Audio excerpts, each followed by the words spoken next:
આજરોજ રાજકોટ મ્યુનિસિપલ કોર્પોરેશનની સ્ટેન્ડિંગ કમિટીએ ભારતીય જનતા પાર્ટીના સૌ કોર્પોરેટરશ્રીઓની અધ્યક્ષતાની અંદર અને માનનીય ભારતીય જનતા પાર્ટીના પ્રમુખ શ્રી મુકેશભાઈ દોશીની ઉપસ્થિતિમાં આજે ભારતીય જનતા પાર્ટીના સૌ સભ્યશ્રીઓએ રાજકોટ મહાનગરપાલિકાનું નવા વર્ષનું અંદાજપત્ર આજે મંજૂર કર્યું છે।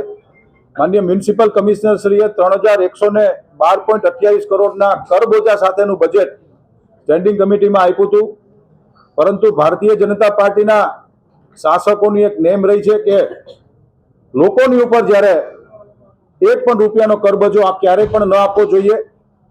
મહાનગરપાલિકાએ આવકના સ્ત્રોત ઊભા કરવા જોઈએ, તેના ઉપર ભાર રાખીને એક પણ રૂપિયાના કરબોજો વગર નવા નાણાકીય વર્ષની અંદર રૂપિયા 3118.7 કરોડનું એટલે કે માનનીય કમિશનરે જે 3112.28 કરોડનું બજેટ સોંપ્યું હતું એની ઉપર 6 કરોડની વધુ વિકાસ કામોની યોજનાઓને જાહેર કરીને આજે મહાનગરપાલિકા રાજકોટ શહેરનું બજેટ અમે લોકોએ મંજૂર કર્યું છે।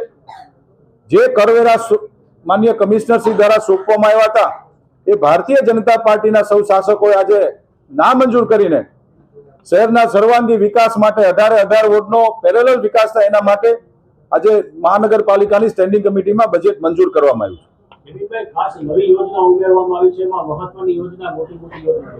મહત્વની અમારા માટે તમામ યોજનાઓ મહત્વની કહી શકાય, પરંતુ લોકોને સ્પર્શતી યોજનાઓની અંદર વોર્ડ વાઇઝ આરોગ્ય કેન્દ્ર, બહેનો માટે કેન્સરની વેક્સિન ફ્રી, અલગ અલગ રોડનું બ્યુટિફિકેશન ગણીએ, અલગ અલગ ઇન્ફ્રાસ્ટ્રક્ચર ગણીએ, અનેકવિધ યોજનાઓ ભારતીય જનતા પાર્ટી માટે અગત્યની છે। રાજકોટ શહેરનો સર્વાંગી વિકાસ થાય એના માટે રાજકોટ મહાનગરપાલિકા આજે સ્ટેન્ડિંગ કમિટીમાં બજેટ મંજૂર કર્યું છે।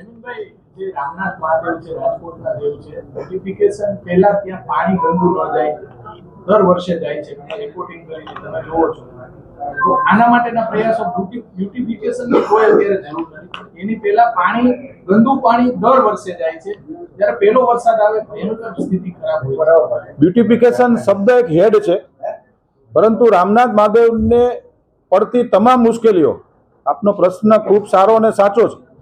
ત્યાં જે કાંઈ પુલનું નિર્માણ કરવાનું થશે, જે કાંઈ પણ કચરો જે પ્રકારમાં વ્યાપક પ્રમાણની અંદર ઉપરથી આવી રહ્યો છે એ બધો અટકાવીને નવા બ્રિજનું નવા પુલનું વાઇડનિંગ કરીને રામનાથ મહાદેવ મંદિરનું બ્યુટિફિકેશન માટેની એક આ યોજના છે। શબ્દ બ્યુટિફિકેશન છે, પરંતુ એક કોન્ક્રીટ આયોજન રાજકોટ મહાનગરપાલિકા દ્વારા રામનાથ મહાદેવ માટે કરવા જઈ રહ્યા છીએ।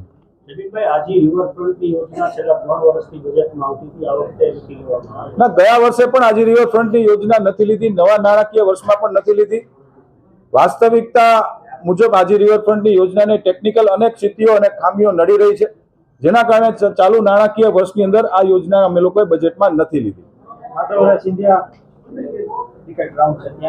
રેસકોર્સ સંકુલની અંદર માધવરાવ સિંધિયા ક્રિકેટ સ્ટેડિયમને કોમર્શિયલ દરે હવે મ્યુઝિકલ ઇવેન્ટ માટે, સ્પોર્ટ્સ એક્ટિવિટી માટે, નવરાત્રી માટે આ ગ્રાઉન્ડમાંથી રેન્ટ ઉપર આપી અને આવક ઊભી કરવાના પણ સ્ત્રોત અમે લોકો નવા વર્ષમાં યોજના જાહેર કરી છે।